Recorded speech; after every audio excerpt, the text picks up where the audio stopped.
Allah Resulü sallallahu aleyhi ve sellem her an bunlardan yüzlercesiyle karşılaşırdı. Mescid-i saadetlerine girdikleri zaman bir gün Haris İbni Malik uzanmış yatıyordu. Ayağıyla dürttü ona Allah Resulü. Yerinden fırladı, Resulullah sallallahu aleyhi ve sellem'i başucunda görünce edeple hemen temenna durdu. Allah Resulü keyfe asbahte ya Haris buyurdu. Elhamdülillah ene mu'minun hakka. Allah'a hamd ederim. Bana hakkıyla imanın zevkini tattırdı. Likulli hakkin hakika ve ma hakikatu imanik. Her hakkın bir hakikati vardır. Sen hakkıyla iman ettim diyorsun. İmanının hakikatine delalet eden emare nedir dedi Allah Resulü sallallahu aleyhi ve sellem. Azaft dedi. Her şeye karşı tavır koydum.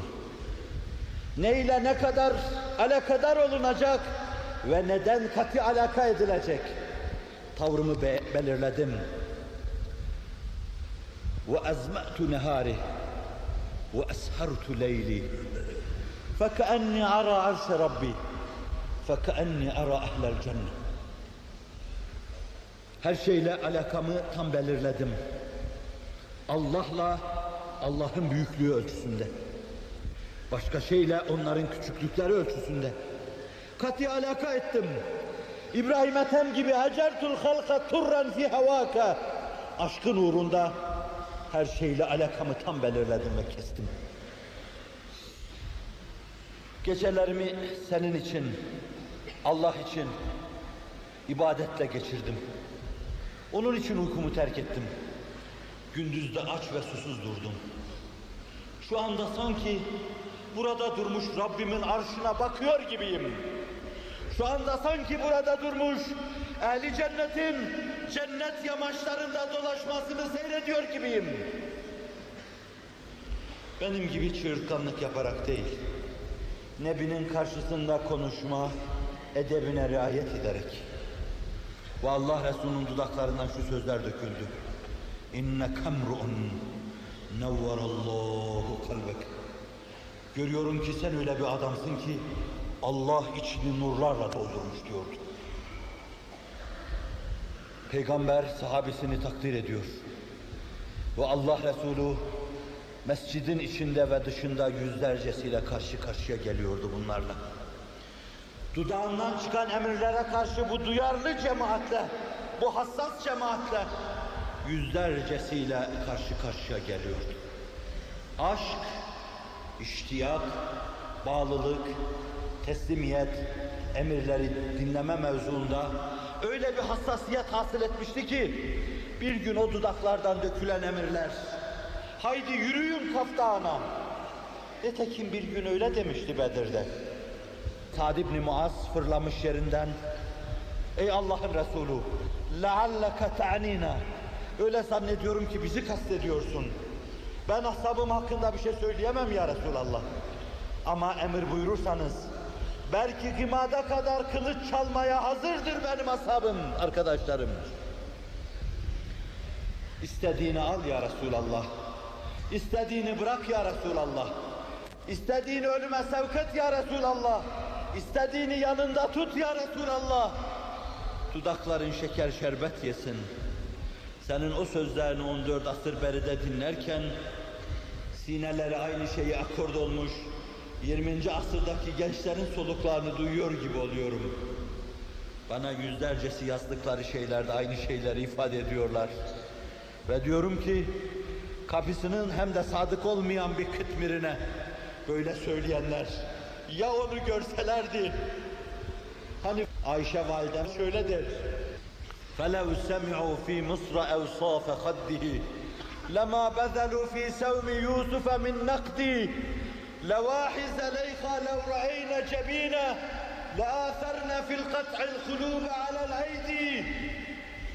Eğer Mısır'daki kadınlar benim efendimin yanağındaki gamzeyi görselerdi, Zeleyha'nın arkadaşlarının bıçakları parmaklarına ve dudaklarına dokundurduğu parmaklarını ve dudaklarını kestikleri yerde onlar ellerindeki hançerleri sinelerine saplarlardı. Molla Cami bunu öyle derin ifade eder ki, mukarrer eski dili pare pare mikerdend, eğer cemali tu nur didemi didend, eğer senin güneşe ışık kaynağı olan o cemalini görselerdi, ellerindeki hançerleri sinelerine saplarlardı. Evet, dur ve beni dinle. Ya benim efendimin o cemalini görseydiniz, ya Allah'ın cemalini görseydiniz, ya Hazreti Allah'a vasıl olsaydınız. Mukarrer eski dili pare pare mikerdend, eğer cemali tu nur didemi didend. Mübarek dudaklarından dökülen her şey yere düşmeden lal-ı güher gibi kabul edilir ve hemen hayata mal edilirdi. Onun için 20. asrın gençliğinin sözlerine tercüman oluyor dedim Sa'd ibn Muaz. Al bizden istediğinin canlarını, al istediğini istediğin yerde kullan, al malımızdan istediğin kadar, bize istediğin kadar çetin yolları göster. Belki gımada kadar kılıç çalmaya hazırdır arkandakiler. Senin hissiyatına tercüman oluyor zannediyorum. Fırsat bulsaydın bunları sen de söyleyecektin. O söylüyordu. İman aşk haline geliyordu. Aşk emirleri dinlemede, dudaklarından dökülen her şeyi hassasiyetle alıp yaşamada, onlarda ayrı bir derinlik, ayrı bir buğut meydana getiriyordu. Zaten bunun aksine de yalancılık denir, bağışlayın. Tasil ilaha ve ente tuzhiru hubbehu. Hâzâ le'amri fil fi'âli bedi'u. Lev kâne hubbuka sâdıkan le'ata'teh. İnnel muhibbe limen yuhibbu muti'u. Allah'a isyan ediyorsun, sizi tenzih edeyim. Allah'a isyan ediyor, sonra da ben Allah'ı seviyorum diyorsun. Hayatımı verene yemin ederim ki senin bu davranışın anlaşılır gibi değildir diyor. Kadınlık aleminin iftihar tablosu Rabia Adviye. O kadın ki herkes gece yatarken karanlık bastırır. Kalkar Rabbisine sığınır. Allah'ın sevgililer sevdiklerinin döşeklerine kaydılar. Herkes vuslata erdi. Herkes mahbubuyla şu anda ayrı bir hava, ayrı bir alem içinde. Ben de şimdi senin yanına geliyorum. Dost dostun yanına giderken dostun senin yanına geliyor.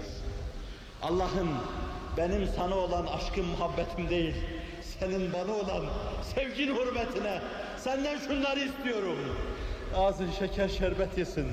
Sözün doğrusunu sen söylüyorsun. Siz ve biz onu ne kadar seversek sevelim, onun bize olan sevgisinin yanında deryada katre kalmaz. Ben de diyorum, Allah'ım başta bu Hitmir, bu günahkar baş, bu asi gönül ve sonra onu insan zannedip dizinin dibinde oturup onu dinleyenler.